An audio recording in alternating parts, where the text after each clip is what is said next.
अब राजस्थान का एक ऐसा भी हिस्सा है जहां पर लंकापति रावण की पूजा की जाती है। कैसे और क्यों, इस रिपोर्ट के जरिए दिखाते हैं।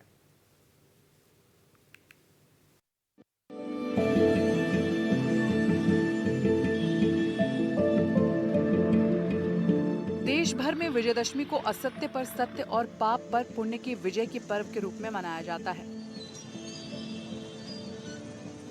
लेकिन जोधपुर में आज भी उत्तरी भारत का पहला दशानन रावण का एक ऐसा अनूठा मंदिर है जहां खुद को रावण का वंशज मानने वाले शिमाली दवे गोधा गोत्र के ब्राह्मण लंकापति रावण के अनूठे मंदिर में साल भर दशानन की पूजा अर्चना करते हैं। और विजयदशमी के पर्व को शोक के रूप में मनाने के साथ ही उस दिन रावण का न सिर्फ तर्पण करते हैं बल्कि अपनी जनेऊ को भी बदलते हैं। आपको बता दें कि जोधपुर को रावण के ससुराल के रूप में भी जाना जाता है, जहां जोधपुर का मंडोर, जिसे मंदोदरी का पीहर भी कहते हैं। साल 2008 में दशानन का ये मंदिर जोधपुर के मेहरानगढ़ किले के कुछ दूरी के पास ही स्थापित किया गया था, जहां आज भी रावण के वंशजों के साथ ही दूसरे लोग यहां दशानन के दर्शन करने के लिए आते हैं। दशानन रावण के इस मंदिर में 11 फीट बड़ी रावण की प्रतिमा है, जिसमें वो शिवलिंग पर जल चढ़ाते मुद्रा में विराजमान है। और दशानन की इस मूर्ति के ठीक सामने रावण की पत्नी रानी मंदोदरी की प्रतिमा भी स्थापित है। एनडीटीवी की टीम ने उत्तर भारत के पहले दशानन रावण के मंदिर में पहुंचकर खुद को रावण का वंशज बताने वाले मंदिर के पुजारी से भी खास बातचीत की है, जहां रावण के मंदिर के पुजारी और रावण के वंशज ने एनडीटीवी से बात करते हुए अपने इतिहास की जानकारी दी। उन्होंने बताया कि उनके जो वंशज हैं वो लंका से रावण की बारात लेकर यहाँ आए थे। यहाँ पर उस दौरान कई लोग यहाँ पर रह गए थे और कई लोग पुनः लंका चले गए थे और उनकी पीढ़ियां आज भी यहीं पर निवास करती है और वो स्वयं रावण के वंशज हैं। विजयदशमी को जहां देश भर में रावण का दहन होता है, तो वहीं बात करें जोधपुर की, जिसे रावण का ससुराल भी कहा जाता है और संभवतः पूरे उत्तरी भारत में यहां रावण का दशानन का पहला ही अनूठा मंदिर है, जहां जो रावण के वंशज हैं, जो श्रीमाली जो दवे गोधा गोत्र के जो ब्राह्मण हैं, वो खुद को रावण का वंशज मानते हैं और इस दिन जो है वो दशहरे के दिन अगर विशेष रूप से जो है वो शोक मनाते हैं। और ये जो रावण का अनूठा मंदिर है, आप मेरे पीछे देख सकते हैं, जो रावण के वंशज हैं वो रावण दशानन के सामने जो भगवान शिव का जो शिवलिंग है उस पर जल भी चढ़ा रहे हैं। और इस दिन जो है वो जो रावण के वंशज हैं वो शोक के रूप में और तर्पण भी करते हैं, अपनी जनेऊ भी बदलते हैं। और यहाँ विशेष रूप से जो है, जब रावण, ये बताया जाता है कि जब रावण की बारात यहाँ मंदोदरी जो रावण की पत्नी है उनकी जब शादी हुई थी और जब लंका से जब दशानन यहाँ आए थे, तो जो इनके वंशज जो बारात में यहाँ साथ आए थे, वो जो है वो आज भी जो है वो रावण के मंदिर में जो है वो पूजा पूरे विधि विधान के साथ में पूजा अर्चना करते हैं। और हम जो है वो रावण के जो वंशज हैं, जो यहाँ के पुजारी भी है, हम उनसे भी जो है वो बात करना चाहेंगे। सर, आप जो हैं रावण के वंशज कहे जाते हैं, क्या है इसका इतिहास?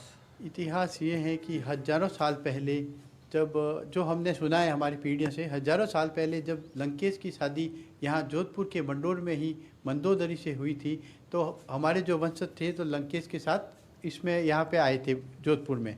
तो कई लोग यहीं पे रह गए, क्योंकि पहले सुख सुविधा थी नहीं आने जाने की, तो जो हमारे परिवार थे वो कई यहीं पे बस गए, जो आज भी जोधपुर में बसे हुए हैं।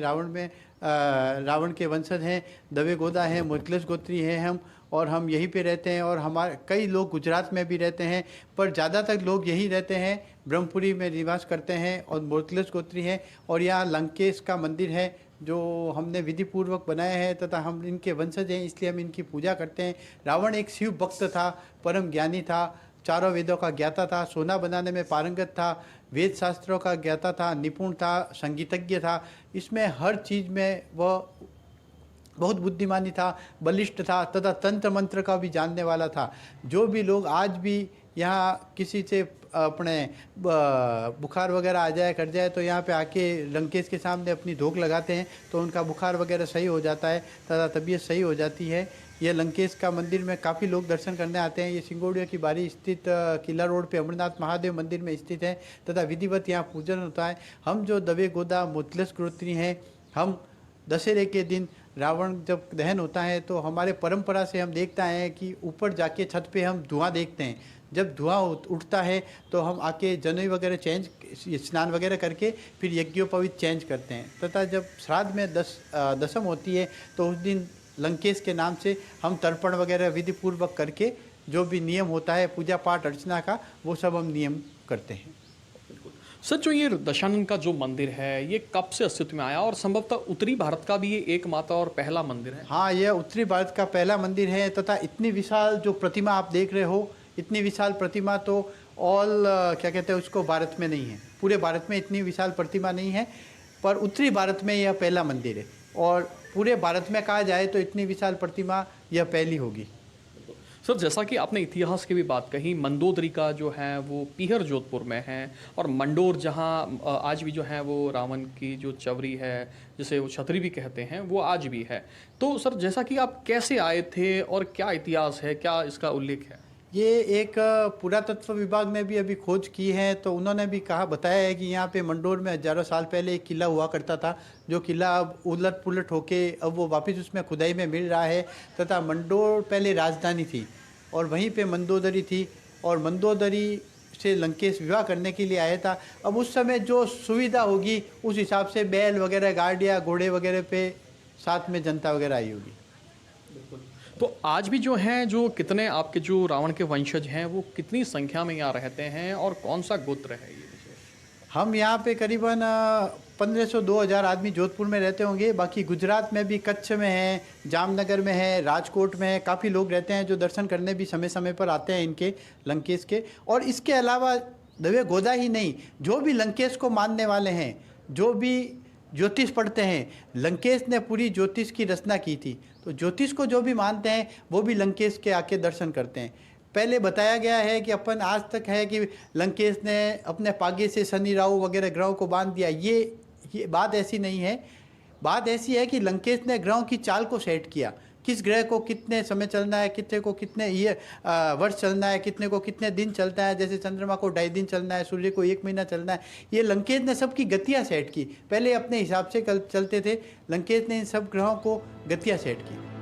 श्रीमाली दवे गोधा वंश के ब्राह्मण हैं और यहाँ स्थापित किया गया ये दशानन रावण का मंदिर भी पूरी विधि विधान के साथ यहाँ पर स्थापित किया गया है। दशानन रावण एक शिव भक्त था, परम ज्ञानी था, चारों वेदों का ज्ञाता था, सोना बनाने में पारंगत था, संगीतज्ञ था और हर क्षेत्र में निपुण था। हर क्षेत्र में वरिष्ठ होने के साथ ही तंत्र मंत्र विद्या का भी ज्ञाता था। और उत्तर भारत के इस पहले रावण के मंदिर की ये विशेषता है, बुखार के साथ ही कुछ दूसरी बीमारियों के रोगी भी यहाँ पर दर्शन करने मात्र से ठीक हो जाते हैं। रावण के वंशज और मंदिर के पुजारी ने बताया कि जब रावण दहन होता है और मंदिर की छत से धुआं दिखता है तो वो मंदिर में आकर स्नान करते हैं और रावण का तर्पण करते हैं।